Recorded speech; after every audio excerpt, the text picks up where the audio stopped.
Herbal Clinic bemu kubatuteka mu nsimbi okola nti semina y'abakyala ebeerawo bakuwa omukisa naawe ayagala okwewangulira tiketi okubanga ogyefunira. Nze Petero Walugembe ni muzzukulu wa Lubano Charles mbuuza ku mulungi anzala omukyala Margaret Nakibuuka okusana mu Zaiben kutazwadde ntebe mu upright of course ni mawutuse n'abalala bangi ndino omukulu yatededde ddala wana ali smart kamula bukamazi. Assalamu alaikum warahmatullah. Wa alaikum salam warahmatullahi wabarakatuh. Bismillahir rahmanir rahim. Alhamdulillahi rabbil alamin. ثم الصلاة والسلام على رسوله الأمين محمد بن عبد الله وآله وصحبه ومن والاه. من أبلونجي قبل جو أبيكم من أقبال FM كتب لهم سنة مسونga chigamba السلام عليكم ورحمة الله وبركاته. Ngom teseswa program mukuru wa Lugembe wategeze gwanga yefebali wano ku mizero ya Pal FM amanya Dr. Abdul Wahab Mulumba wa muno mukugu Professor Kizito okuva mu Star Life Herbal Clinic. Star Life Herbal Clinic tusange mu park empya ku motoka ze Gombe Kibibi wenajo boviridde jangu mu park empya botuka mu park empya buza emotoka ze Gombe Kibibi wesimba bofuna okubuza buzibwa inshallah itakusimuza fe tubere nga tukuwendagirye nnungi esimu koita eri 0703 5 mu mukaga kaga mu mwenda abiri musatu oba 0773 asatu mu bbiri abiri mutaano eno tukubira esimu nga ziri bize oba nga tuzogererako bera ngo itakusimya reception oba esimu y'okumeza eri 0758 888 yefe aba Star Life Herbal Clinic mukuru Petero Kiriza tutegeze gwanga ati Star Life Herbal Clinic tukola okuva ku Monday paka nakola omukaga okuva saa 12 z'okumakya paka saa 1 ey'ekawungezi nga professor tunabatandika mukama wange Kiriza olunaku lw'eggulo ebibuzo by'abaana byafulumye aba senior 4 era amawulire gonna obudde ge tulaba amasomero agasinga abantu bebaziza Katonda basokwe bazabazadde ne bagenda ne kubaki ne kubaana naye kibe kya buvunanyizibwa okwebaza ne ku Allah abantu abasinga tebebaziza Allah olw'obuwanguzi bwe bakoze. Allah tugamba mu Qur'ani ti la in shakartum la azidannakum omuntu yenna webaza Allah ajja kukongera. Of course. Abana agano okwebaza Allah abasinia fona ddala amasomero mulinde mu senior 6 mulaba ate webunaba oba munajaganya omunagano okwebaza Allah. So twebaze Allah okubanga Allah tusobasiza abana baffe ne bayita bulungi era tusaba Allah subhanahu wa ta'ala Allah aberinga ateeka baraka mu makisiza abana olunaku lw'eggulo ze balabye bidhnillahi ta'ala. Era mu ngeri yemu tongera okwizayoza kanso nalukola okubeera nga yafunye kaadi. Tusaba Allah subhanahu wa ta'ala Allah abeere nga mutuusa ku buwanguzi era tusaba Allah subhanahu wa ta'ala Allah ebbanga lyonna abeere nga mufuula omuntu ow'amaanyi mugwagano bidhnillahi ta'ala. Professor kadde kadduse naye kanamuseeko batuuliza mwasize mutebasebo ne banyobo tubebaza emirimu abalwadde n'abakoseddwa nammwe twongera okubasaasira. Sebo kanso nalukola ngambye agambe akwebaziza edduwa gy'omuwa alhamdulillah nakusabye mu ngeri mwendala nti kwate walaga wakakali tukoma tusiza bubaka ombeereddwa tusaba Allah mutere mubaraka tusaba Allah abeerenga muteremu omukisa byonna byonna bidhnillahi ta'ala. So mwenna abeekumira ku bantu baffe ate ekigendererwa kyaffe bantu kwejjanjaba. So eddagala lino ulcers eddagala Clear Liquid Red Blood Solution ne Stopper Extra byebikola ku mabwa agagana okuwona. Era twagamba nti jangu n'emitwalo 6 gyokka tukuwe dose eya ulcers ate bwabeera omwana omuto jangu n'emitwalo 4. Eddagala Firaviro Chua eddagala kkulu nnyo kiyitibwa infection zituwanyinnyo ne Uganda. Yes, ofuyisa kumukumu ofuyisa olumizibwa olumu omusujja ekifuba abaana bava mu paasi amasiira mu matu ebyo natwe bikolako. Ate twatusomesa infection twasomesa obulabe bweyinza okuleeta nga mwe muli obunafu mu mbeera z'abantu abakulu. So ayi twakola eddagala lino erya power booster teako ne kaswiti kaffe kana akanuunibwa nti omwami engeri tebimutambulira bulungi tunamuwa doozi eno combination eyo ajja kuddamu ensonga ziterera bayita embavu ensonga zitiriira awamu n'omukyala era twamukolera eddagala lirino lady solution ey'abakyala nga n'omukyala naye tebikutambulira bulungi. Dental solution ddagala lyamannyo tugamba jangu n'omutwalo gumu gwokka. Kadagala kano kapawuda obirenga okasenyesa ku mannya agaluma aganyenyeera agaleeta omusaayi sanyalala ebyo tubikola mu Star Life Herbal Clinic. Endwadde za shayatwin, abameketa amannyo, abagugumuka ekiro, abeekanga, abaloota ebintiisa mubiri tulina spray nungi nnyo ogifuuyira mu nnyumba. Ku nsonga eyo era tukubiriza abantu okusoma ku ddwanga bagenda okwebaka wamu bagatte ku ddagala lyaffe olusiyo tebagyerabira then bwebamala babirenga bakusande ku ddagala lyaffe inshallah nkakasa Allah ajja kubeera nga ajjawo inshallah obuzibu balina oba okuloota ebirooto ebirooto ebikyamu so tubateerako ne pawuda ono wekweyoteza enteekateeka n'okulaba nti omuntu atambula bulungi. So bwe tutwogera mukulu Pawulo tujogera nga tubirambula mpola nga tugenda mu maaso. Omulungi atuya tuwuliriza ensonga bwe zitambula bannaffe aba Star Life Herbal Clinic bawulidde abakulembera Dr. Sheikh Abdulwahab Mulumba wamu ne Professor bali ku Gombe Kibibi stage mu tax park empya ogenda okuba ng'obasanga tosirikireyo mukwano gwange obulwadde bw'okusumbwasumbwa bulwadde bwakulemerako tutuno tugenda mu kisiibo mukwano gwange awuliriza alusas zakufuukira alusas jangu ku Star Life Herbal Clinic ewa Dr. Sheikh Abdulwahab Mulumba ofune eddagala obeere ng'otereera bakugambye nti bakola ne delivery tosobodde kujja mu tax park empya wali ku Gombe Kibibi stage kuba ku noti 7 noti 3 5 6 23 ojuulidde eri noti 7 noti 3 5 6 23 nawe ayina MTN tisagala weekwase MTN eri noti 7 3 32 25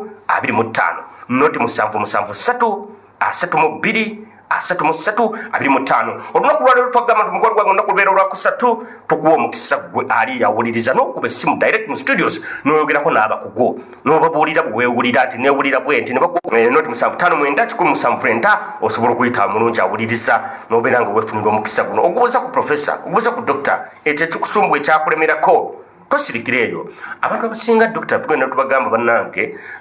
mu Luganda omuganda agamba nti baba babuulirira owaboobe ng'oba omunaku okutwa okunkumula tuyinza okuba nga obulwadde obukuluma tetubwogeddeeko ssaawa zino naye ng'olina okulumizibwa okw'enjawulo mukwano gwange okukusumbuwa tosirikireeyo osobola otukubira essimu oba ogenda ku Gombe Kibibi stage ku Star Life Herbal Clinic n'obeera ng'ofuna eddagala essimu nzitadde noti 759 osobola okuyitaabo n'obeera ng'otuuza dokita nga bwenedda ku ssimu sokuba ng'oyogera okutulambulira ku birwadde bisumbuasumbu. Era ntwala omukisa guno okwongera okujjukiza eggwanga nti Star Life Herbal Clinic tuyiri nteekateeka ku semina y'abakyala z'omwezi 22 leero 12-13 ennaku zigenda ziggwayo bannaaye tugenda kuteekawo olusiisira lw'ebyobulamu mu semina y'abakyala ku Old Kampala lujja kuba lunaku lwa 6-22 omwezi guno. So tugenda kuteekawo eddwaliro lyonna tukubiza abakyala okujja okwekebera n'abaami abaana tugenda kukebera endwadde zonna era twasabyeyo akasente katono nija kuba $200 ate eddagala tugenda mukyala wa Hudu yaguze semina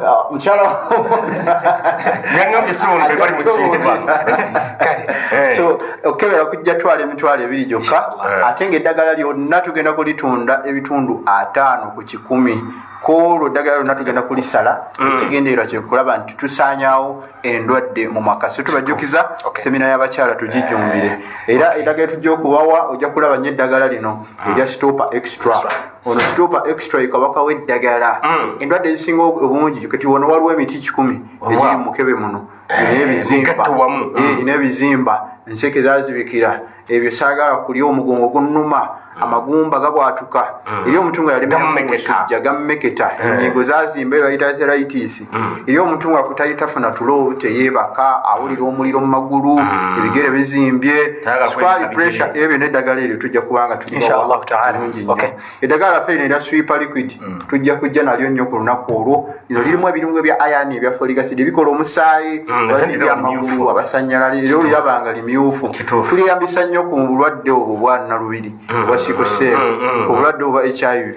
twakutegeeza endwadde ezo teziwona wabula tukuwa ddagala erikuyambako okuzimba abasirikale b'omubiri erikuyambako omubiri gwe okulaba nti gulumbibwalumbibwa bubonero abadde alumizibwa buli kaseera n'obeera nti otambula bulungi nga abantu abalala. Tulina amajani gaffe gano ogateeka ku caayi n'oganywa nga majaani naye nga ddagala erijjamu obukyafu mu kibumba obukyafu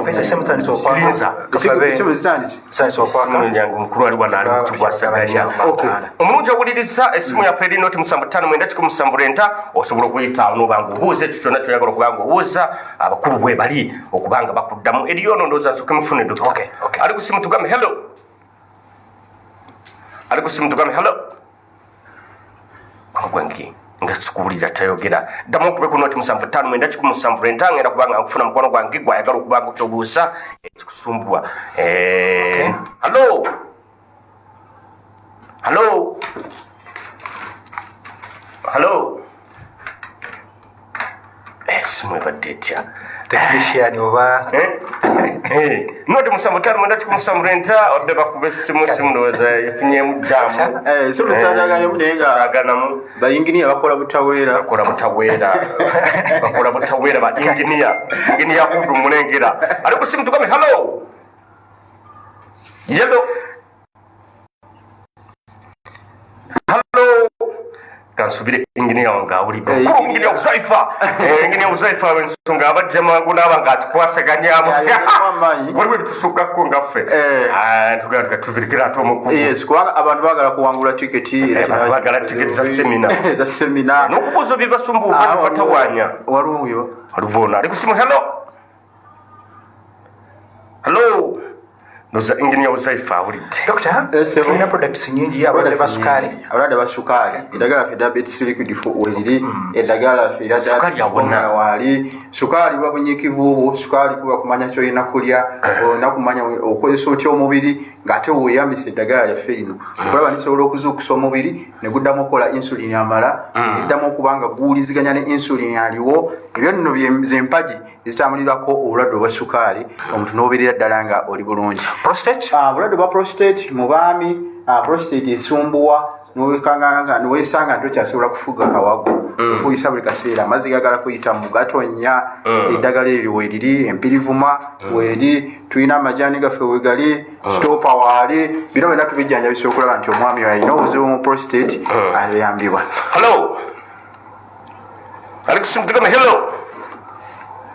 mukono gwange sikuwulira Dokta, abantu abakozesa ku biragalalagala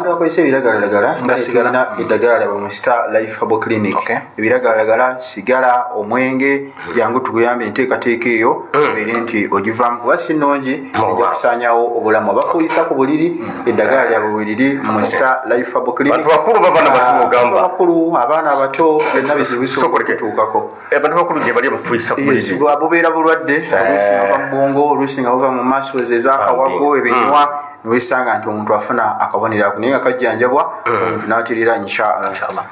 ali ku simu hello simu lwaki ingine output yange sigifuna simuwulirwa omukulu ali ku simu naye mukwano gwange ampuliriza embeera dokita agikunyonyodeko bwobanga tosobodde mukwano gwange kuyitamu wano mukwano gwange kwata zino essimu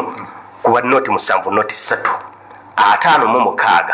56 693 noti 7 noti 3 56 693 wamu ne MTN eri noti 773 32 35 jaba kufuna watuuse ne output yange simanyi lwaki inginiya wange noti 75 ali kusimu tugame hello simu nzigadde esimu ziganye naye nga katujukiza abantu ku products zaffe nga netukola ku bitawaanya olususu tulina sabbuuni ono tumukola mu miti tulina akazigo kano tulina oyiro olususu nga lukutawaanya luliko oluwumu luliko daka sports luliko ebiguuna kuliko ebisente kubako akaswa kabi tulina products ezo eziyambako ku lususu okubanga lutambulira bulungi nnyo ndwadde za allergy tulina eddagala laffe nozodropa eno otonyoza mu nnyindo then n'amajaani gaffe gano nobeera nti ogeeyambisa okulaba nti gajjanjaba ekiwanga gajjanjaba sayinasi allergy ebyo byonna ebisumbuwa obulamu obw'omuntu twakutegeeza nti tetugaba luzaalo wabula katonda alugaba wabula tukuwa eddagala lino chronic cure erijjawo emiziziko egiba gyesigamye egyekiyise mu kuzaala kw'omuntu emiziziko enkwaso ntono emiziziko enkwaso nnafu enkwaso zakyusa endabika enkwaso ezisobola okuwuga ebiziziko enseke z'omukyala zazibikira emiziziko omukyala ayina ebizimba omukyala homoni zakyankalana eri gyonna gyemiziziko gyetujjawo nga tweyambisa eddagala lino libayita chronic cure tulina kano kawooto akadde kagenze abakulu baje batwongere Professor njagala mukama wange kusengera badde mukama kongera kubagiriza namba za simu zino mukama wange esimu yaffe ya delivery eri 075